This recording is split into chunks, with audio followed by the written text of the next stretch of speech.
Every spring I seem to get the idea that maybe I need to go out and see the world. Thundering by, the civilization is extreme. But then I remember my roots, my Thoreau.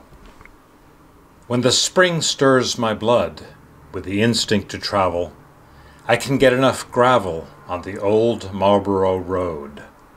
Nobody repairs it, for nobody wears it.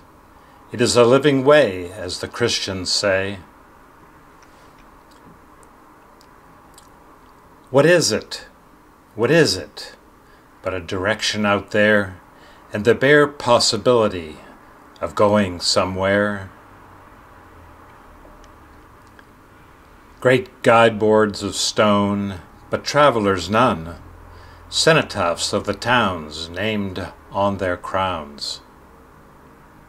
It is worth going to see where you might be, set up how or when, by what selectmen. The grandeur of these stupendous masses of clouds tossed into such irregular greatness across the sky seems thrown away on the meanness of my employment.